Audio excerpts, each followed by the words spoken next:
welcome to my channel.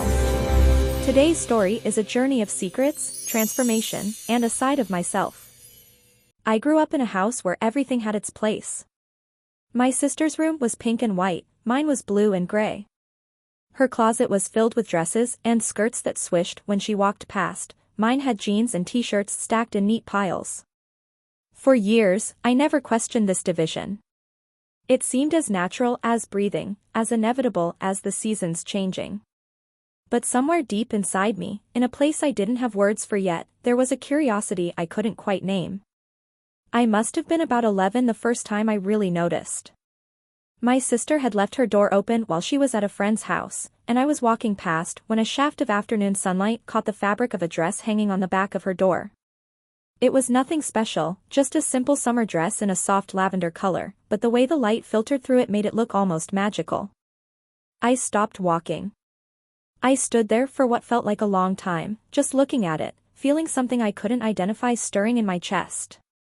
It wasn't desire exactly, or at least not the kind I understood. It was more like recognition, like seeing something that belonged to a part of me I'd never met before. I didn't do anything that day. I walked away and tried to forget about it. But the image stayed with me, appearing in my thoughts at random moments, during math class or while brushing my teeth before bed. I told myself it was just curiosity, the same way I'd been curious about how things worked when I took apart my old toys as a kid. There was nothing strange about being curious. Everyone wonders about things they don't understand. The first time I actually crossed the threshold into her room with intention, my hands were shaking. I was 13, and both my parents were at work while my sister was at dance practice. The house was completely silent except for the ticking of the clock in the hallway and the sound of my own heartbeat thundering in my ears. I felt like a thief, like I was about to steal something precious, even though I had no intention of taking anything out of the room.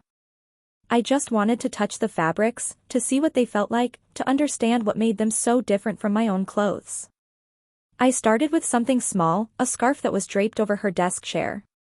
The material was silky and cool against my fingers, completely different from the rough cotton of my everyday shirts. I held it for a moment, then, almost without thinking, wrapped it loosely around my neck. I caught my reflection in the small mirror on her wall, and something happened that I wasn't prepared for.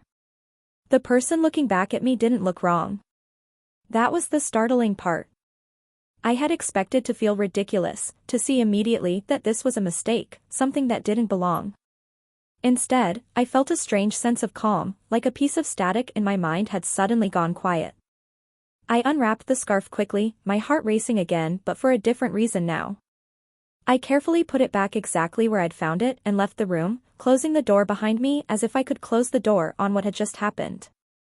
But I couldn't. That moment of quiet, that unexpected sense of rightness, stayed with me. It haunted me in the best and worst ways possible. Over the next several months, I began to visit her room more often, always when I was alone, always with my heart pounding and my senses hyperalert for the sound of a car in the driveway or a key in the lock. I was careful, methodical even. I learned my family's schedules the way a detective learns a suspect's routine. I knew exactly how long I had, and I never pushed my luck. I would try on a cardigan, or hold a skirt up to my waist, or slip my feet into a pair of flats that were almost my size. Each time, I felt that same unexpected calm, that sense of something inside me settling into place. But alongside the calm came fear. Tremendous, overwhelming fear. What did this mean about me? Was I strange? Was I broken somehow? I had no framework for understanding what I was experiencing. In my school, in my community, in everything I saw on television or read in books, there were clear lines about what boys did and what girls did, and crossing those lines was presented as either a joke or something shameful. I had heard the words people used, the casual cruelty in locker room talk, the way gay was thrown around as an insult even though I was pretty sure what I was feeling wasn't about attraction at all. It was about identity, about the way I saw myself, but I didn't have the vocabulary to explain that, even to myself. I started spending a lot of time online, searching for answers in the privacy of late-night browsing sessions. I learned new words, discovered communities of people who described experiences that sounded like mine. I read stories of people who identified as transgender, as gender nonconforming, as gender fluid, as crossdressers. Each term seemed to describe a different experience, and I wasn't sure where I fit, or if I fit anywhere at all. The discovery was both liberating and terrifying. Liberating because I finally understood I wasn't alone, that other people had felt this same confusion and found ways to live with it or through it. Terrifying because it meant this wasn't just a phase that would pass, wasn't just curiosity that would be satisfied. This was part of who I was. The secret began to weigh on me. I became more withdrawn, more careful about everything I said and did. I was constantly monitoring myself, making sure I didn't reveal anything that might make people suspicious. When friends made jokes about gender or sexuality, I laughed along but felt sick inside. When my father talked about the importance of being a man, of being strong and not showing weakness, I nodded but felt like I was betraying something essential about myself. The distance between who I was pretending to be and who I felt I might actually be grew wider every day, and I didn't know how to bridge it. By the time I was 15, the visits to my sister's room had become a regular part of my life, a ritual I both needed and hated myself for needing. I had become skilled at covering my tracks, at making sure nothing was ever out of place, that no hint of my presence remained. But the emotional toll was getting harder to manage. I was living two lives, and the effort of keeping them separate was exhausting. At school, I was the quiet kid who got decent grades and didn't cause trouble. At home, I was the son who did his chores and didn't talk back. But alone, in those stolen moments, I was someone else entirely, someone I was only beginning to understand. One afternoon, I made a mistake. I had been in my sister's room, trying on a dress I'd been curious about for weeks. It was a simple A-line dress in a deep green color, and when I put it on, I felt that familiar sense of peace wash over me. I stood in front of her mirror, really looking at myself for the first time, trying to see past the masculine features I'd always taken for granted, trying to imagine who I might be if the world allowed me to explore this part of myself freely. I was so absorbed in the moment that I didn't hear the front door open, didn't hear the footsteps on the stairs. The knock on the door sent a jolt of pure terror through my body. My sister's voice came through the wood, confused and slightly concerned. She asked if someone was in her room. For a moment, I considered not answering, as if staying silent could make me invisible, could rewind time. But I knew that wasn't possible. My voice came out shaky and thin when I told her it was me, and I heard the confusion deepen in her response. She asked what I was doing, why her door was closed, and I knew I couldn't hide anymore. I changed back into my own clothes as quickly as I could, my hands fumbling with zippers and buttons, my mind racing through possible explanations and excuses. But when I finally opened the door and saw her face, saw the mixture of confusion and dawning understanding in her eyes, I realized that lies weren't going to work. She looked at me for a long moment, and then she looked past me into her room, at the dress I'd hastily hung back up, at the slight disarray that betrayed someone had been going through her things. The conversation that followed was one of the hardest of my life. She asked me directly if I'd been wearing her clothes, and after a moment of silence that felt like hours, I nodded. I couldn't meet her eyes. I waited for anger, for disgust, for the judgment I'd been so afraid of. Instead, after a long pause, she asked why. That simple question, asked without immediate condemnation, opened something in me. The words started coming out in a rush, disorganized and emotional. I told her I didn't completely understand it myself, that it wasn't about making fun of her or girls in general, that it was about something inside me I was trying to understand. I told her about the calm I felt, about the confusion and fear that came with it, about how alone I'd been feeling. She listened. That was the remarkable thing.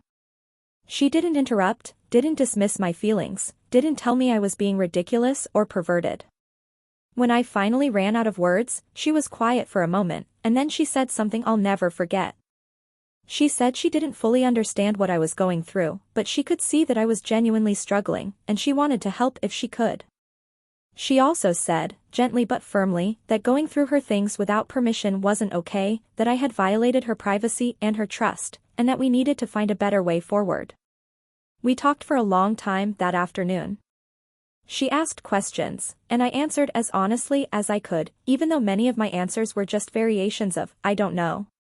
She shared her own feelings about having her space invaded, about the initial shock and confusion she'd felt. But she also expressed empathy, told me that growing up and figuring out who you are is hard enough without feeling like you have to hide fundamental parts of yourself. By the end of the conversation, we had reached an agreement. She wouldn't tell our parents, at least not yet, but I had to promise to stop going through her things without permission. If I needed to explore this part of myself, we would figure out a way to do it that respected her boundaries. That conversation changed things between us. We had never been particularly close before. Typical siblings, we coexisted more than we truly connected. But this shared secret created a bond. She became my ally, my confidant, the only person in the world who knew this part of me. A few weeks later, she surprised me by giving me some clothes she'd outgrown, things she was planning to donate anyway. She told me I could keep them in a box in my closet, hidden behind my winter coats where no one else would think to look. It was a small gesture, but it meant everything. It meant I wasn't alone anymore. Having those clothes of my own changed the experience entirely. I no longer felt like a thief or an intruder. I could explore this part of myself in my own space, on my own terms. But it also made everything more real, harder to dismiss as just a passing curiosity. Now I had to confront what this meant for my future, for how I would navigate the world, for how I understood my own identity. High school was a complicated time. On the surface, I was managing. I had a small group of friends, did well enough academically, participated in a few clubs. But internally, I was constantly struggling with questions about who I was and who I was allowed to be. I watched other students who seemed so certain of themselves, so comfortable in their identities, and I envied them deeply. I knew there were other LGBTQ students at my school. Some were out, some weren't, and I saw how they were treated by different groups. The reactions ranged from acceptance to tolerance to outright hostility, and the unpredictability of it terrified me. I thought a lot about labels during those years. Was I transgender? Was I a crossdresser? Was I gender nonconforming? Each term seemed to come with expectations and assumptions, and I wasn't sure any of them fit exactly. When I wore feminine clothes, I felt more like myself, but I didn't necessarily feel like a girl. Or maybe I did sometimes, but not always. Gender felt fluid to me, not fixed, but I didn't know if that was a valid way to experience it or if I was just confused.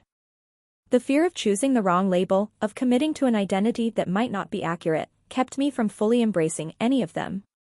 My relationship with my body became complicated during these years.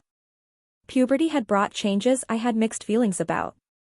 The broadening of my shoulders, the deepening of my voice, the facial hair that started appearing, all of these felt like a betrayal in some ways, like my body was moving further away from who I felt I was inside. But I also recognized that some of those feelings might be common to many teenagers, that discomfort with your changing body wasn't unique to people questioning their gender. I didn't want to claim an experience that wasn't truly mine, didn't want to appropriate someone else's struggle. So I stayed silent, watching and waiting and trying to figure out where I belonged. There were moments of joy during this time, though they were private and fleeting.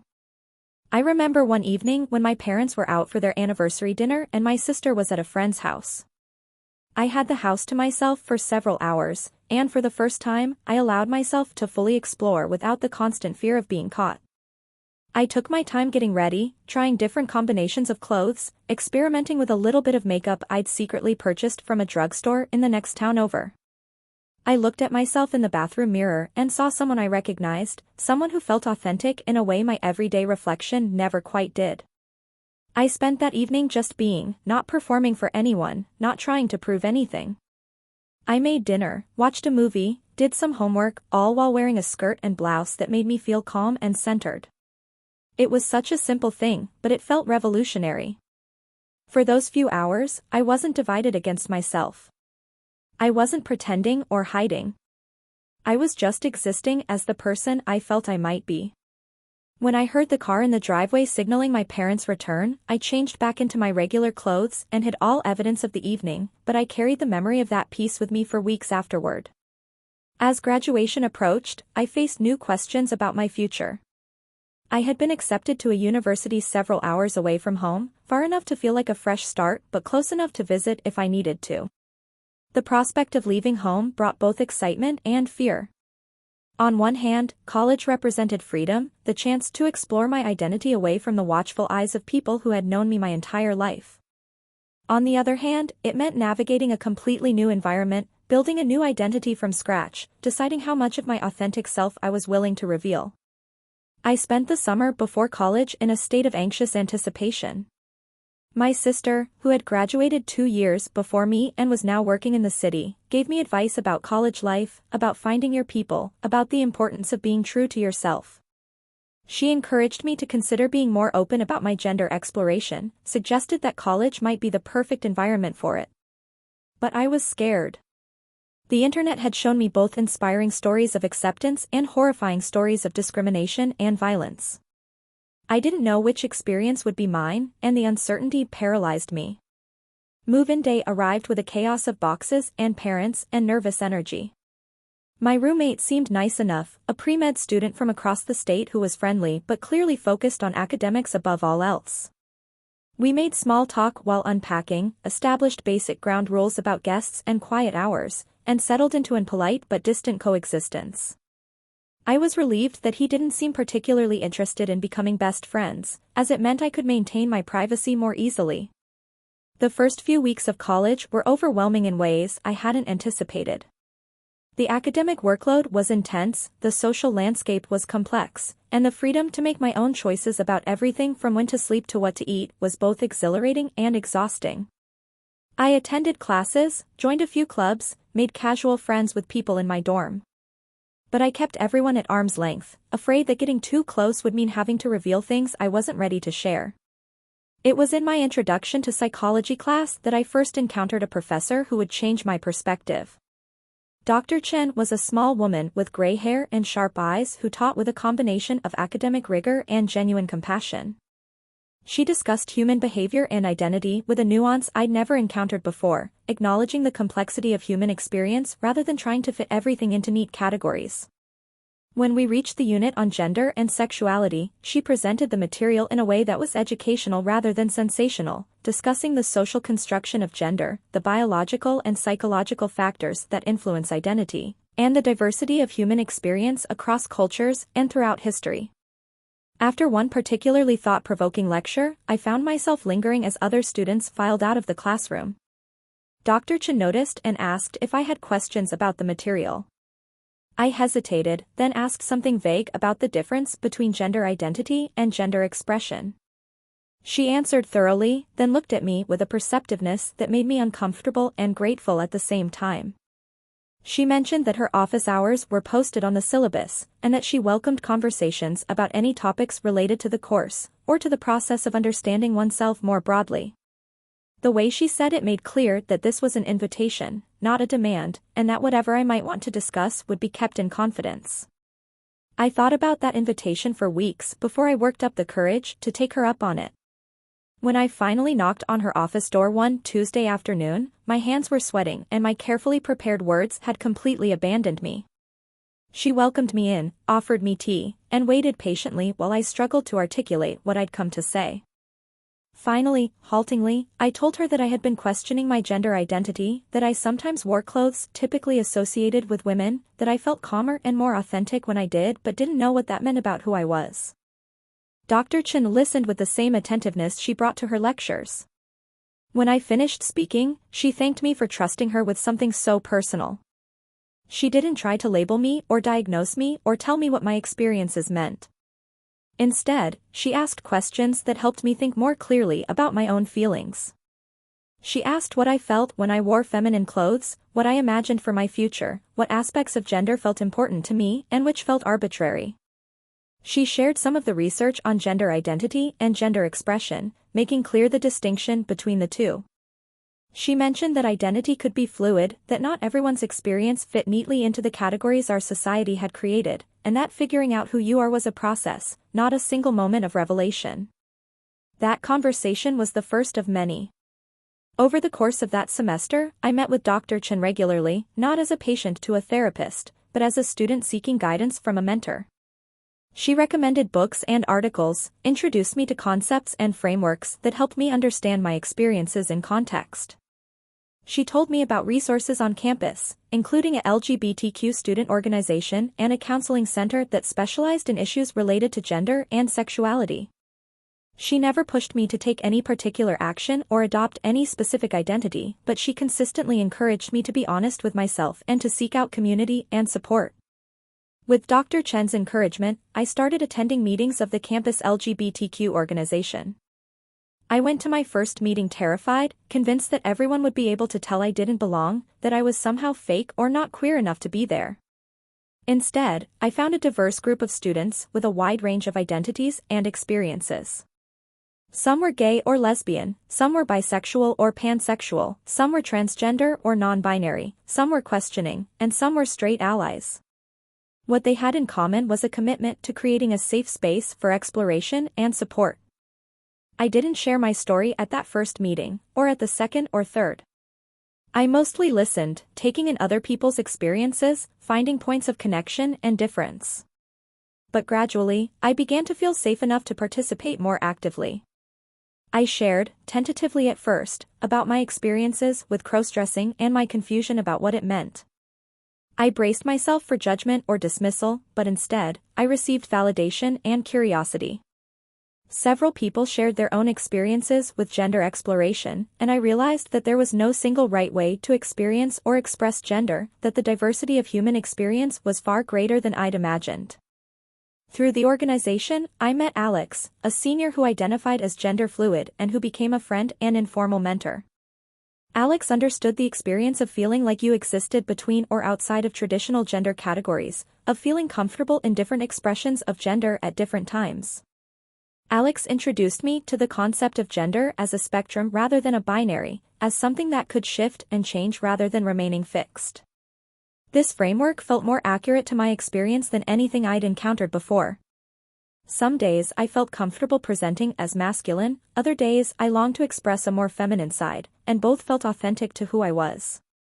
With Alex's support, I began to experiment more openly with my gender expression, at least within the safe spaces of my dorm room and the LGBTQ organization meetings. I bought some clothes of my own rather than relying on my sister's hand-me-downs, choosing pieces that felt right for my own style and body. I learned about makeup and practiced until I could create looks that felt natural rather than theatrical. I tried different ways of styling my hair, experimented with small accessories that could feminize an otherwise masculine outfit. Each small step felt both terrifying and liberating. But even as I became more comfortable exploring my gender in safe spaces, I struggled with how much to reveal in my broader life. I hadn't come out to my parents, and the thought of doing so filled me with dread. My relationship with them was good, but it was built on their understanding of who I was, and I didn't know how shattering their assumptions would affect that foundation. They were not particularly religious or politically conservative, but they also weren't especially progressive. They existed in the middle ground of mainstream values, which meant they probably wouldn't react with outright hostility, but I couldn't predict whether they would be accepting or merely tolerant, supportive, or simply confused. My sophomore year brought new challenges and opportunities. I had declared a major in sociology, fascinated by the study of how societies shape individual identity and behavior. I took classes on gender studies, on the social construction of identity, on marginalized communities, and social movements. Each class deepened my understanding of my own experiences within a broader social context. I learned about the history of gender nonconformity across different cultures and time periods, about the medicalization of transgender identity, about the ongoing fights for legal recognition and protection. I learned that what I was experiencing was part of a much larger story about human diversity and the struggle to exist authentically in a world that often demands conformity. I also became more involved in activism and education on campus. I helped organize events for LGBTQ History Month and Transgender Day of Visibility. I participated in panels where students could ask questions about gender identity and expression in a respectful, educational setting. I found that sharing my story in these structured contexts felt empowering rather than vulnerable. I was contributing to greater understanding and acceptance, helping to create the kind of environment I wished had existed when I was first beginning to question my identity. But there was still a disconnect between my life on campus and my life at home. When I went back to visit my family, I reverted to presenting entirely as masculine, hiding all evidence of the person I was becoming at school. My sister knew, of course, and she was supportive, but we didn't talk about it much when I was home. The rest of my family had no idea. I told myself I was waiting for the right time, that I would tell them eventually, but the truth was I was scared of losing their love and approval. The turning point came during winter break of my junior year. I had been home for about a week, falling back into the rhythms of my childhood home, when my mother asked me if everything was okay. She said I seemed distant, that I'd been quieter than usual, and she was worried about me. I gave her the standard reassurances that I was fine, just tired from finals, but she didn't seem convinced. She said that both she and my father had noticed I seemed to be pulling away from the family, and they wondered if something was wrong. That night, I lay in my childhood bed staring at the ceiling, my mother's words echoing in my mind. I realized that my attempts to protect myself and my family by keeping my identity secret were actually creating the distance I'd been trying to avoid. By hiding such a fundamental part of who I was making genuine connection impossible. I was presenting a version of myself that was incomplete, and they were loving that version, which meant they didn't really know the real me at all. I decided to tell them. The decision, once made, brought both relief and terror. I spent several days planning what I would say, how I would explain something I still didn't fully understand myself. I talked to my sister, who offered to be there for moral support, and I talked to Alex over video call, who reminded me that whatever happened, I had a community that supported me. I asked my parents if we could talk one evening after dinner. The look of concern on their faces made me want to back out immediately, to tell them I was just stressed about school or having relationship problems, anything other than the truth. But I pushed through the fear. I told them I had something important to share, that it was something I'd been dealing with for a long time, and that I needed them to listen with open minds. The words came out awkwardly at first. I told them about the first time I tried on my sister's clothes, about the confusion and fear that had accompanied that curiosity, about the years I'd spent trying to understand what it meant. I told them about the peace I felt when I was able to express a more feminine side of myself, about the research I'd done and the community I'd found at school. I told them I didn't have all the answers about who I was or what I wanted for my future, but I knew that denying this part of myself was making me miserable, and I couldn't keep living a divided life. The silence after I finished speaking felt endless. My parents looked at each other, then at me, then at each other again. My father was the first to speak. He asked questions, some of which I could answer and some I couldn't. He asked if this meant I was transgender, if I wanted to transition medically, if I was attracted to men or women. I tried to explain that those were separate issues, that gender identity, gender expression, and sexual orientation were all distinct, and that I was still figuring out my own answers to all of those questions. My mother was crying, which terrified me until I realized they weren't tears of anger but of sadness and confusion. She said she felt like she didn't know me, that she was grieving the son she thought she had. Her words stung, but I understood what she meant. The version of me she'd been parenting for 20 years was incomplete, and now she had to reconcile that with new information. She asked why I had never told them before, why I had hidden this for so long. I explained as best I could about the fear, about not wanting to disappoint them, about the messages I'd absorbed from society about what was acceptable and what wasn't. I told them I hadn't been trying to deceive them maliciously, I'd been trying to survive, to protect myself and our relationship until I understood enough to explain it. The conversation lasted for hours. There were moments of tension, moments of tears, moments of uncomfortable silence. But there were also moments of connection, of tentative understanding, of love struggling to overcome fear and confusion. By the end of the night, we hadn't resolved everything. My parents didn't suddenly understand completely or accept everything without reservation. But they told me they loved me, that they needed time to process this information, and that they were willing to try to understand. For now, that was enough. The weeks and months that followed were a process of gradual adjustment. My parents asked questions, sometimes clumsy ones, and I tried to answer with patience. They read some of the materials I recommended, attended a meeting of a local PFLAG chapter, and slowly began to understand that my identity wasn't a rejection of them or a phase I would grow out of, but a fundamental part of who I was.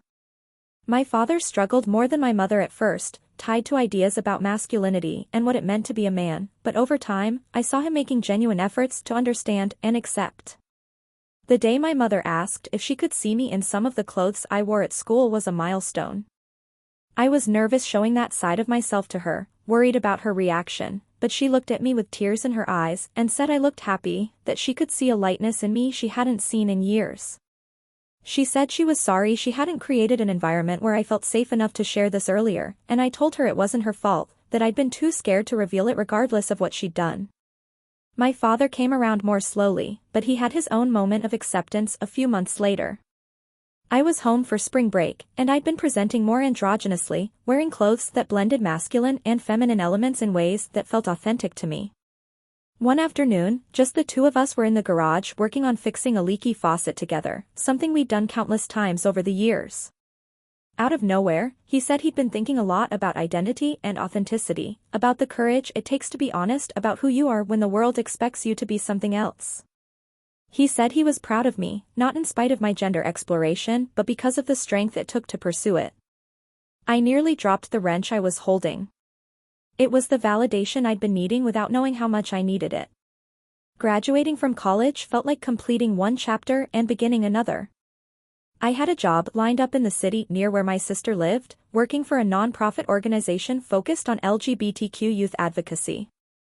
The work felt meaningful, aligned with my values and my experiences. But it also meant navigating questions about how I wanted to present myself in a professional environment, how much of my personal identity I wanted to bring into my workplace. I decided to be open from the beginning. On my first day, when we went around the table introducing ourselves and sharing something personal, I mentioned that I was gender fluid and used he/they pronouns. I explained briefly that meant my gender identity wasn't fixed, that I experienced and expressed gender in ways that varied, and that I appreciated patience as I navigated what that looked like professionally. The reactions were overwhelmingly positive. Several coworkers thanked me for sharing, a few mentioned their own connections to the LGBTQ community, and my supervisor made clear that the organization was committed to being an inclusive and affirming workplace. Working in advocacy gave me the opportunity to turn my personal experiences into something that could help others. I facilitated workshops for parents of LGBTQ youth, helping them understand that their children's identities weren't rejections of them but expressions of authentic selfhood. I helped develop resources for schools and community organizations about creating inclusive environments. I spoke on panels and at events, sharing my story in service of greater education and understanding. The work was emotionally demanding but deeply fulfilling. My personal life became more integrated as well. I developed a group of friends who knew and accepted all aspects of who I was, who didn't bat an eye when I showed up to gatherings, presenting in different ways on different days. I dated some, navigating the complicated dynamics of attraction and identity, learning what I needed and wanted in relationships. I had some experiences that were affirming and some that were hurtful, but each taught me something about myself and about how to exist authentically in intimate relationships. I stayed close with my family, visiting regularly and maintaining open communication. My relationship with my parents continued to deepen as they learned more, and I became more confident in expressing who I was. My sister and I remained close, bound by the shared secret that had first brought us together and the mutual respect that had grown from it. Watching my younger cousin, still in high school, navigate his own coming-out process as gay, I was grateful that my family had already done some of the work of understanding and acceptance, that he didn't have to face the same level of fear and uncertainty I had experienced. In my late 20s, I made the decision to explore my gender expression more publicly and consistently. I started presenting more androgynously or femininely in all aspects of my life, not just in safe spaces. This meant dealing with some of the realities I'd been protected from in progressive environments. I experienced misgendering, curious stares, occasional hostile comments. But I also experienced unexpected moments of affirmation, strangers who gendered me correctly without hesitation, communities that welcomed me exactly as I was. I thought a lot during this period about the concept of passing, about whether I wanted to be read as female or whether I was comfortable existing in a more ambiguous gender presentation.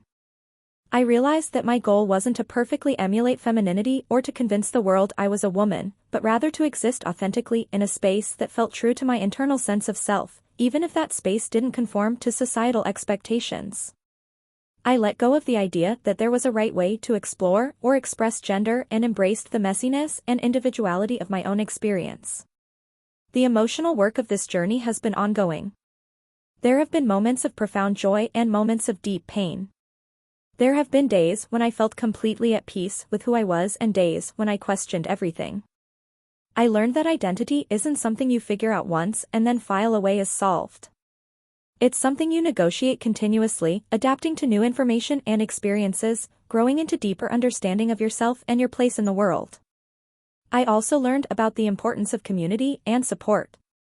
The people who walked alongside me on this journey, who offered acceptance without demanding I explain or justify myself, were essential to my survival and growth. My sister, who kept my secret and then became my ally. Dr. Chin, who provided intellectual frameworks and compassionate guidance. Alex and the friends I made in the LGBTQ organization, who showed me the diversity of gender experience. My parents, who struggled but ultimately chose love and acceptance over fear. My colleagues and friends who created space for me to exist authentically. One of the most important lessons I learned was about the difference between secrecy and privacy. For years, I kept my gender explorations secret because I was afraid of judgment and rejection. The secrecy was rooted in shame, in the belief that what I was doing was wrong or shameful. But as I became more accepting of myself, I learned to distinguish between keeping something secret and maintaining appropriate privacy. I didn't owe everyone access to my internal experience or my journey. I could choose who to share with and how much to reveal based on trust and safety, not shame. I also learned about resilience and the ways that adversity can build strength. The years I spent afraid and hiding were painful, but they also taught me empathy and compassion. Having experienced the fear of being different, of not fitting in, I became deeply attuned to the suffering of others who felt marginalized or misunderstood. This empathy informed my work and my relationships, making me a better advocate and a better friend. Looking back now on the whole journey, from that first moment standing in my sister's doorway looking at a dress in the sunlight to where I am today, I'm struck by how much has changed and how much has stayed the same. The core of who I am, that person who felt a sense of calm and recognition when exploring feminine expression, hasn't changed. But my understanding of that person, my acceptance of them, and my willingness to let them exist in the world has transformed completely. I still don't have all the answers about my identity. I may never have a simple, clean label that perfectly encapsulates my experience of gender. But I've learned that that's okay, that the complexity is part of being human, that identity is allowed to be messy and evolving. What matters is that I'm living authentically, that I'm not dividing myself against myself, that the person I present to the world and the person I am in private are aligned. If I could go back and talk to that 11-year-old standing in his sister's doorway, frozen with curiosity and fear, I would tell him that the journey ahead will be hard but worth it. I would tell him that the courage to explore who you are, even when it's terrifying, even when it goes against everything society has told you about who you're supposed to be, is one of the most valuable things you can develop. I would tell him that he's not alone, that there are others who share his confusion and his curiosity, and that finding community will be essential to his survival and growth. I would also tell him to be patient with himself, to allow the process of self-discovery to unfold at its own pace rather than rushing to conclusions or forcing himself into categories that don't fit.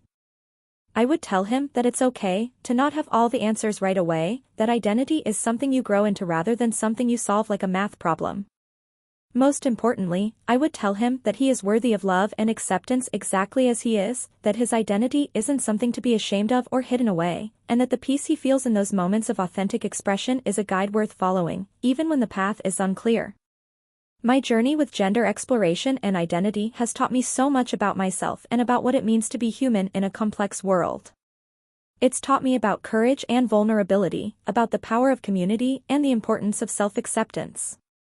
It's taught me that authenticity is not a destination but a practice, something you choose again and again, even when it's difficult.